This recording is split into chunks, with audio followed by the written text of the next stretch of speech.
नाज़रीन अस्सलाम वालेकुम। सियासत टीवी के खुसूसी प्रोग्राम खबर ख्याल में आपका खैर मकदम है। मैं मोहम्मद रियाज अहमद और मेरे साथी सैयद सज्जादुल हसनैन। अस्सलाम वालेकुम नाज़रीन, आप अच्छी तरह जानते हैं कि हम जो खबरें आपके सामने पेश करते हैं वो कल के अखबारात की सुर्खियाँ बनती हैं। न सिर्फ सुर्खियाँ बनती हैं बल्कि उन खबरों को इलेक्ट्रॉनिक मीडिया का मामूली अंदाज में नशर करता है।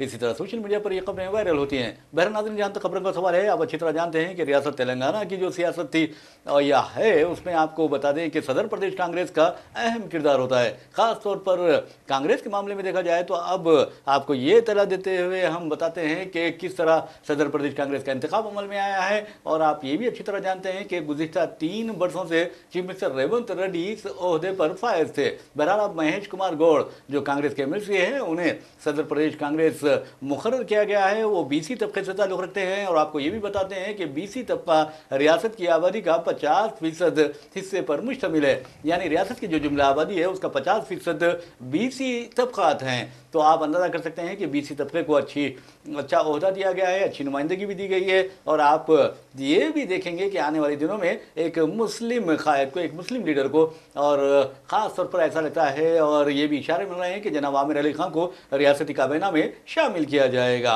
बहरहाल महेश कुमार गौड़ का जहाँ तक सवाल है, आपको बता दूं कि ये निज़ामबाद से ताल्लुक़ रखते हैं और निज़ामबाद अर्बन असम्बली हल्के से उन्हें टिकट दिया जाने वाला था असम्बली इंतखाबात में, लेकिन ऐन वक्त पर कामारेड्डी से मोहम्मद अली शब्बीर की जगह चीफ मिनिस्टर उम्मीदवार बने और उन्हें कामारेड्डी भेज दिए, यानी निज़ामबाद का उम्मीदवार मुकर्रर कर दिया गया। और आप ये भी अच्छी तरह जानते हैं कि चीफ मिनिस्टर को रेवंत रेड्डी को भी शिकस्त हुई और वहाँ यानी निज़ामबाद से जनाब मोहम्मद अली शब्बीर को भी शिकस्त हुई, जिसमें अपनों की भी मैं समझता हूँ कि चालें शामिल थी। तो बहरहाल आपको बता दें कि महेश कुमार गौड़ को ये बहुत अहम जिम्मेदारी सौंप दी गई है। और अब ये भी कहा जाता है कि महेश कुमार गौड़ उत्तम कुमार रेड्डी और चीफ मिनिस्टर रेवंत रेड्डी दोनों से कुर्बत रखते हैं और वो आने वाले दिनों में पार्टी को बेहतर अंदाज में चला सकते हैं। वैसे भी नाज़रीन, आपको बता दूं कि 2021 तक आपको बता दूं कि उत्तम कुमार रेड्डी सदर प्रदेश कांग्रेस थे। उसके बाद आपने देखा कि रेवंत रेड्डी को सदर प्रदेश कांग्रेस बनाया गया और उनकी सदारत में कांग्रेस ने यहाँ पर इख्तिदार हासिल किया पहली मरतबा। यानी 3 इंतखाबात हुए हैं अब तक रियासत तेलंगाना में और 2 में बीआरएस और 1 में कांग्रेस को कामयाबी मिली है। तो बहरहाल हम चलते हैं सज्जाद साहब से और सवाल करते हैं कि महेश कुमार गौड़ जो चीफ मिनिस्टर के करीबी समझे जाते हैं, उन्हें सदर प्रदेश कांग्रेस मुकर्रर किया गया है। तो क्या आप समझते हैं कि जो ज़ात पात पर मबनी यानी इक्वेशन है उसे बराबर कर दिया गया?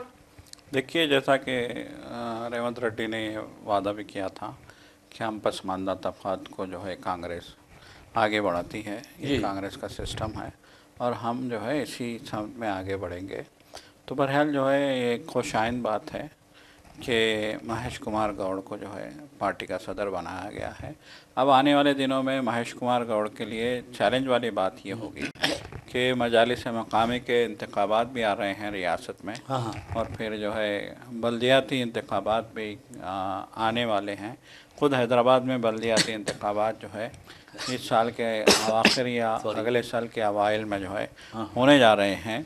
तो इन इंतखाबात के लिए महेश कुमार गौड़ का किरदार बड़ा अहम होगा और देखने वाली बात ये होगी कि वो पार्टी के तमाम हलकों को किस तरह से जो है लेके चलते हैं और किस तरीके से वो पार्टी को जो है मज़ीद मुस्तहकम करने का काम करते हैं। यकीनन एक दूरअंदेशी के तहत ये फ़ैसला हुआ है, वरना तो इस दौड़ में बहुत सारे जो है नाम शामिल थे, लेकिन आखिरकार पार्टी ने महेश कुमार गौड़ के नाम पे जो है मुहर सब्त कर दी है और बाज़ाब्ता आज महेश कुमार गौड़ के नाम का ऐलान कर दिया गया है। और अच्छी बात यह है कि पार्टी के तमाम हलकों ने इस नाम को कबूल भी किया और मसरत भी ज़ाहिर की है। और नाज़रीन, आपको बता दूं कि जहाँ तक महेश कुमार गौड़ का सवाल है, जैसे कि मैंने कहा कि वो सीनियर लीडर हैं और कांग्रेस के एमएलसी भी हैं और ये कहा जा रहा है कि वो दोनों यानी वज़ीर आपस उत्तम कुमार रेड्डी और चीफ मिनिस्टर रेवंत रेड्डी से कुर्बत भी रखते हैं। तो ऐसा लगेगा कि आने वाले दिनों में वो सबको साथ लेकर चलेंगे और कांग्रेस को रियासत में मुस्तहकम करने की मुमकिन कोशिश करेंगे। वैसे भी इनका मुकाबला आपको बता दूँ, जैसा कि सज्जाद साहब ने भी कहा है कि इस दौड़ में कई अहम कायदीन, सीनियर कायदीन शामिल थे और महेश कुमार कुमार गौड़ के साथ एक और नाम लिया जा रहा था, मधु याचकी गौड़ का। और मधु याचकी गौड़ के बारे में आप अच्छी तरह जानते हैं कि वो भी निज़ामाबाद की नुमाइंदगी कर चुके हैं, पार्लियामेंट में साबिक रुकने पार्लियामेंट रहे और राजशेखर रेड्डी के दौर में उनका तोती बोला करता था, लेकिन उसके बाद वो उस तरह हरकयाती नहीं रहे जिस तरह राजशेखर रेड्डी के दौरे हुकूमत में रहा करते थे। और ये उम्मीद की जा रही थी कि पार्टी हाईकमान को मधु याचकी गौड़ की हिमायत, गौड़ को पार्टी की क़यादत की हिमायत हासिल है, लेकिन अब इन तमाम चीज़ों की जो क़यास आराई की जा रही थी उसका खात्मा हो गया है और महेश कुमार गौड़ जो हैं वो सदर प्रदेश कांग्रेस मुकर्रर कर लिए गए हैं। अब देखना है कि काबीना की तोसी में क्या चीफ मिनिस्टर अक़लियतों को नुमाइंदगी देते हैं। और ये भी कहा जा रहा है कि उन्होंने तैयार कर लिया है, बिल्कुल तय हो चुका है कि इस मरतबा आमिर अली खान साहब को रियासती काबीना में शामिल किया जाएगा। वसीम नाज़रीन, एक और ख़बर की जानिब हम लिए चलते हैं और आपको बताते हैं कि किस तरह रियासती वक्फ बोर्ड का एक डेलीगेशन ने आज पार्लियामेंट हाउस में मुश्तरका पार्लिमानी कमेटी से मुलाकात की और नुमाइंदगी की। किस बारे में हम आपको बताते हैं, वक्फ तरमीमी एक्ट के बारे में। हुकूमत की नीयत ख़राब है, इसमें कोई दो राय नहीं है और मुसलमानों के मसले पर हुकूमत यानी बीजेपी हुकूमत, मोदी हुकूमत जिस अंदाज में कार्रवाई करती है उसके बारे में बिला झिझक और बिला रुकावट ये कहा जा सकता है कि वो हमेशा जानिबदाराना कार्रवाई करती है। तो बहरहाल सज्जा साहब, आप देखेंगे कि रियासती वक्फ बोर्ड हिंदुस्तान की पहली वक्फ बोर्ड रही है जिसने इस बिल की मुखालिफत करते हुए एक इजलास बुलाया और इस इजलास में एक करारदाद पेश करते हुए बड़ी हिकारत के साथ इस बिल को मुस्तरद कर दिया था। जी, और आज दिल्ली भी गए हैं वक्फ बोर्ड के अरकान जी और अहम शहर की अहम शख्सियात, एक ग्रुप जो है दिल्ली रवाना हुआ है जहां वो जो पार्लिमानी कमेटी है, मुश्तरका पार्लिमानी कमेटी, उसके जो सरबराह हैं जगदम्बिका पाल, उनसे मुलाकात करेगा और अपने इस मौक़िफ़ से जो है उनको वाकिफ़ करवाएगा। वैसे भी जो है वक्फ तरमीमी बिल के हवाले से कहा जा रहा है कि ये जो मुश्तरका पार्लिमानी कमेटी है JCB, ये जो है बहुत तेज़ी से काम कर रही है। सुनने में आया है कि आज भी उनका इजलास हुआ था, अहम तरीन इजलास हुआ था और इस इजलास में दिल्ली NCR की औक़ाफ़ी जायदादों का जायज़ा लिया गया कि वहाँ कितनी जायदादें हैं, औक़ाफ़ी जायदादें हैं, दिल्ली वक्फ बोर्ड का किरदार क्या है और दिल्ली वक्फ बोर्ड के तहत कितनी जायदादें आती हैं और NCR के तहत कितनी, जो कौमी दारुल हुकूमत का इलाका है उसके तहत कितनी जायदादें आती हैं, इस पे जो है गौर व ख़ौज़ किया गया। तो जिस तरीके से काम हो रहा है वक्फ तरमीमी बिल का, उसको देखते हुए जो है तशवीश अपनी जगह बजा है, लाहक है कि कहीं ये इम्प्लीमेंट ही ना कर दिया जाए जो तरमीमी जो है, जो हुकूमत ने जो मंसूबा बनाया है तरमीम का, उसको कहीं जो है नाफिज़ ना कर दिया जाए, इस बात के ख़दशात जो है जारी हैं। वैसे कहा जा रहा है कि JCB में शामिल लोगों की अक्सरियत ने इसकी मुखालिफत की है तरमीम की, और ख़ास तौर पे जिस तरीके से कहा जा रहा है कि वक्फ बोर्ड में 2 गैर मुस्लिम अहदेदारों को शामिल किया जाएगा और वक्फ की जायदादों के हवाले से जो है हतमी फ़ैसले की ज़िम्मेदारी जो है ज़िले कलेक्टर के हवाले की जाएगी। तो ये इस तरह की जो तजावीज़ हैं तरमीमी बिल में, उन तजावीज़ पे जो है अक्सरियत का इत्तेफाक नहीं है। और फिर हम ये भी देख रहे हैं कि मुख्तलिफ़ रियासतों के वक्फ बोर्ड्स ने भी इस तरमीमी बिल की जो है से इनकार किया है, मुस्तरद किया है। देखिए, अब हुकूमत ने तो जो है इस तरमीमी बिल के हवाले से जो है अब अवामी राय भी मांगी है और आवाम से भी पूछा गया है कि आप क्या चाहते हैं, क्या तरमीम चाहते हैं या नहीं चाहते हैं। तो बहरहाल देखिए क्या जो है, देखिए हुकूमत से तो हमको कोई तवक्को नहीं है, मरकज़ी सरकार से। मरकज़ी सरकार तो पूरा मन बना के बैठी है कि किसी भी तरीके से वक्फ बोर्ड की कंट्रोल को हुकूमत के तहत लिया जाए। उनकी जो है नीयत साफ नज़र नहीं आती। सारी जो है औक़ाफ़ी जायदादें, जो खरबों रुपए की जायदादें हैं, अरबों खरबों रुपए की जो जायदादें हैं, उन जायदादों पे हुकूमत की ऐसा मालूम होता है कि नज़र लगती है। बहरहाल जो कुछ भी हो, यकीनन औक़ाफ़ी बोर्ड वाले अपना काम कर रहे हैं और मुख्तलिफ़ तंजीमें जिसमें जमीयतुल उलमा हिंद पेश है। जमीयत ने भी जो है बहुत ही सरगर्मी से इस सिलसिले में राय आमा हमवार करने का काम किया है और जमीयत ने जो है बाज़ाब्ता एक ऐप भी जारी किया है जिसके तहत जमीयत ने कहा है कि आप जो है उस ऐप में जाइए और जो है अपना सिर्फ महज आपको सेंड करना है, तो आपका जो मौक़िफ़ होगा ना का जो मौक़िफ़ है, हमारा जो मौक़िफ़ मुखालिफत जो है, हाँ हमारा जो मौक़िफ़ है, देखिए खुली बात है, सभी का जो मुसलमानों का और तंजीमों का और वक्फ बोर्ड का सभी का मौक़िफ़ ये है कि इसमें तरमीम की इजाज़त नहीं दी जा सकती। सभी ना कर रहे हैं। जब पूरे रियासतों के वक्फ बोर्ड जो है किसी भी किस्म की तरमीम के ख़िलाफ़ हैं तो हुकूमत जबरन जो है नहीं कर सकती। तो बहरहाल इस सिलसिले में काम भी चल रहा है, मुख्तलिफ़ तंजीमों की जानिब से भी काम चल रहा है। तो बहरहाल जो है हमारे रियासती वक्फ बोर्ड ने भी जो है पूरी क़ुव्वत से जो है इस बिल की तरमीमी बिल की जो है तरमीमी बिल 2024 की बहुत ही पूरी क़ुव्वत से जो है इसकी मुखालिफत की है और इस सिलसिले में वफ़द जो है दिल्ली भी आज पहुंचा है। बहरहाल नाज़रीन, आपको बता दूं कि जहाँ तक सुप्रीम कोर्ट का सवाल है, आप देखेंगे कि सुप्रीम कोर्ट ने भी कई मरतबा हुकूमतों की सरजनिश की है, चाहे मौक़ूफ़ा जायदादों का मामला हो या कई और उमूर हों, यानी अक़लियतों के मुखालिफ जो इक़दाम किए जाते हैं, इश्तियाल अंगेज़ तक़ारीर की जाती है, बयानात दिए जाते हैं, या फिर आप देखेंगे कि फ़िरक़ा परस्ती में के जहर में डूबे हुए हथियार इस्तेमाल किए जाते हैं, यानी ज़बान अल्फाज इस्तेमाल किए जाते हैं, तो उसके ख़िलाफ़ सुप्रीम कोर्ट ने बहुत ज़्यादा यानी सख्त रिमार्क्स भी किए हैं। लेकिन हुकूमतों को शर्म नहीं आती और फिर आप देखेंगे कि सियासी कायदीन को शर्म नहीं आती और वो मुसलसल अक़लियतों के इंसानी जो हुकूक़ है उन्हें पामाल करने की कोशिश करते हैं। और इसके लिए ये कहा जा रहा है, ख़ास तौर पर आवाम ये कहने लगी है कि ये लोग कानून से खिलवाड़ करते हैं और अपनी मनमानी करते हैं। बहरहाल हम आपको लिए चलते हैं उत्तर प्रदेश, और उत्तर प्रदेश में आपको बता दूं कि किस तरह योगी आदित्यनाथ ने बुलडोज़र बाबा का लक़ब हासिल किया और उसके तहत वो ऐसा लगता है कि मुसलमानों के मकानात को जानबूझकर और चुन चुन कर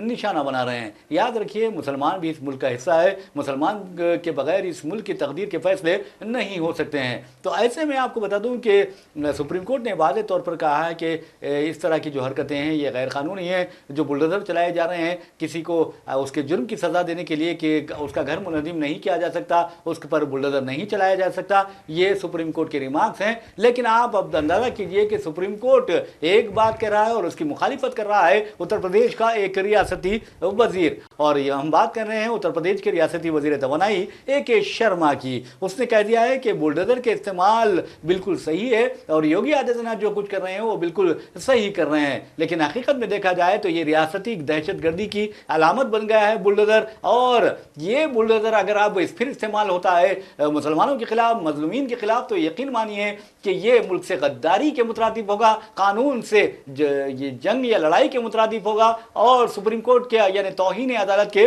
मुतरादिफ होगा। तो सज्जा साहब, आप ये बताइए कि जिस अंदाज में सुप्रीम कोर्ट की मुखालिफत की जा रही है, सुप्रीम कोर्ट के रिमार्क्स को मुस्तरद किया जा रहा है और कहा जा रहा है कि सुप्रीम कोर्ट जो कहता है इसका मतलब यही है कि सुप्रीम कोर्ट जो कह रहा है वो गलत है और योगी जो कर रहा है वो सही है। यकीनन देखिए, जब बाबरी मस्जिद का फ़ैसला आता है तो उस वक्त आप कहते हैं कि हम जो भी सुप्रीम कोर्ट ने कहा है वो ज़बरदस्त है। और फिर जब जो है इससे पहले भी आपने देखा कि जो है SC/STs में जो है क्रीमी लेयर के हवाले से फ़ैसला आया था, उस वक्त जो है उस फैसले को मुस्तरद कर दिया गया था। ठीक है, अपनी जगह है, लेकिन अब जो है एक अहम फ़ैसला सुप्रीम कोर्ट की जानिब से आया है जिसमें दो टोक अंदाज में कहा गया है कि जो बुलडोज़र का इस्तेमाल हो रहा है ये गैर क़ानूनी है, इसकी इजाज़त नहीं दी जा सकती है। और वो जो कोई जो है पत्थरबाज हो या फिर जो है आप जिसको कुछ भी आप जो है मुजरिम बना लें, वो मुलजिम अगर मुजरिम भी, अभी तो ये हो गया है कि किसी को जो है आप गिरफ़्तार कर रहे हैं, अभी वो मुलजिम साबित नहीं, मुजरिम साबित नहीं हुआ, उस पर इल्ज़ाम है।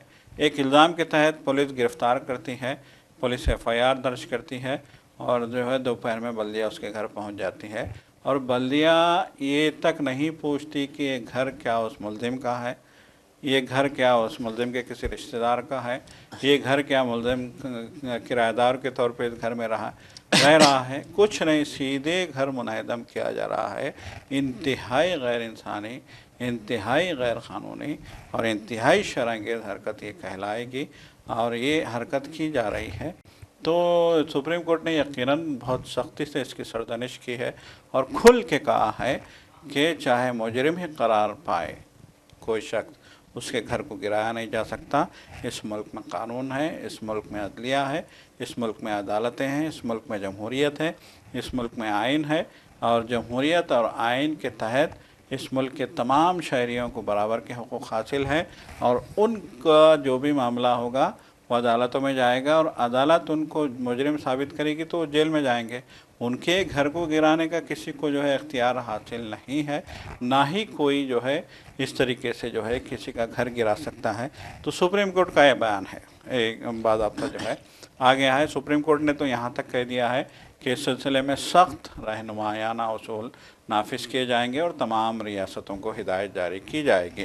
لیکن جس طریقے سے یوگی آدتیہ ناتھ کا بیان آتا ہے، سپریم کورٹ کے بیان کے بعد یو پی کے وزیر اعلیٰ کا بیان آتا ہے کہ بلڈوزر استعمال کرنے کے لیے دم ہونا چاہیے وغیرہ وغیرہ، احمقانہ ٹائپ کی باتیں، عجیب و غریب باتیں ہیں۔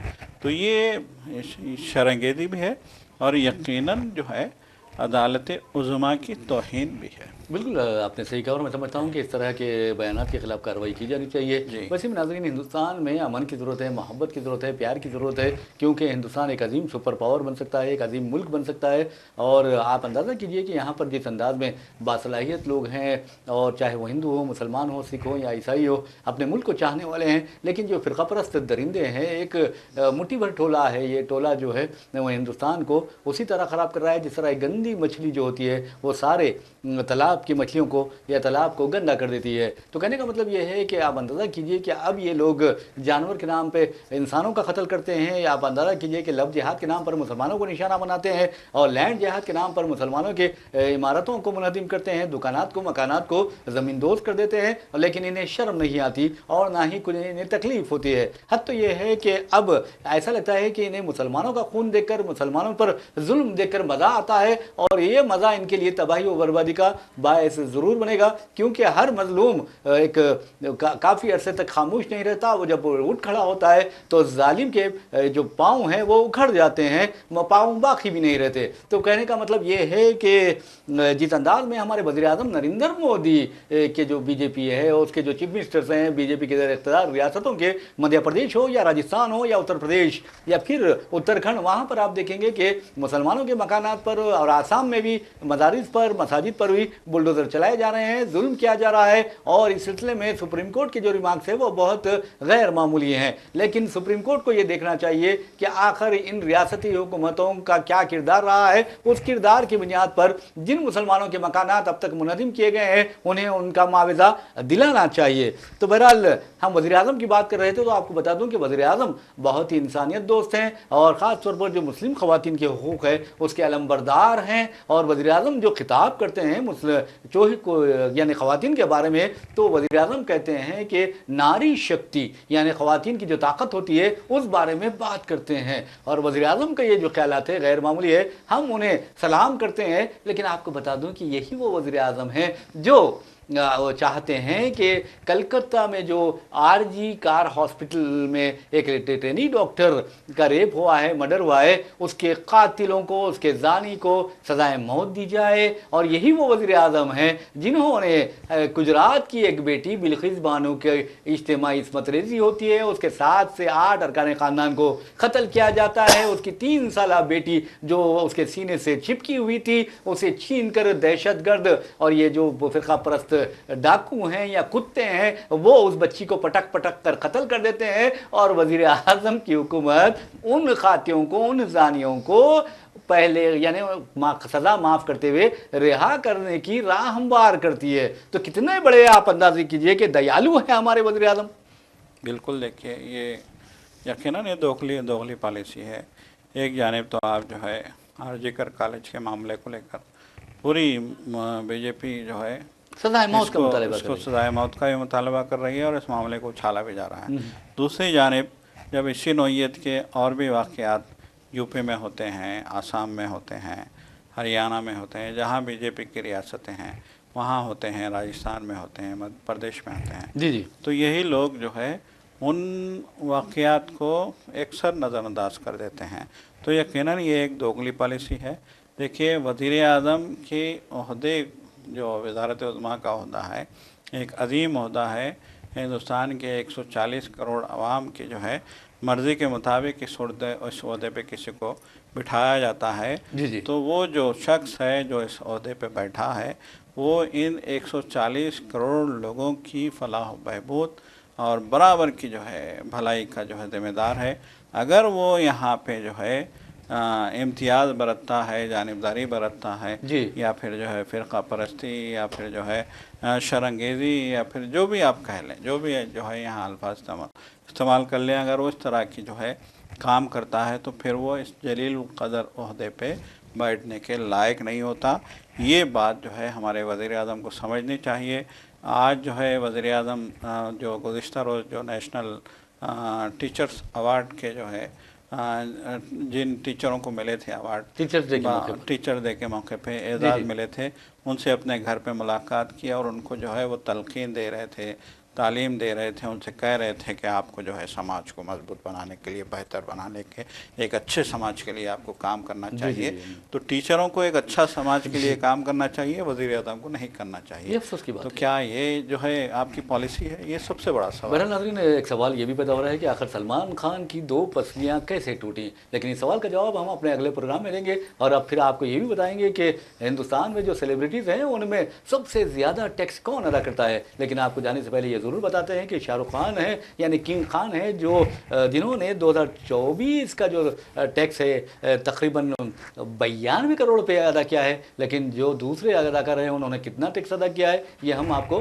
اگلے پروگرام میں بتائیں گے. بہرحال اسی کے ساتھ اپنے میزبان محمد ریاض احمد کو اجازت دیجیے، اور ہمارے ساتھی اور ہمارے مہمان سید سجاد الحسنین کو بھی اجازت دیجیے. انشاءاللہ پھر ملاقات ہوگی، پھر بات ہوگی. تب تک کے لیے اللہ حافظ.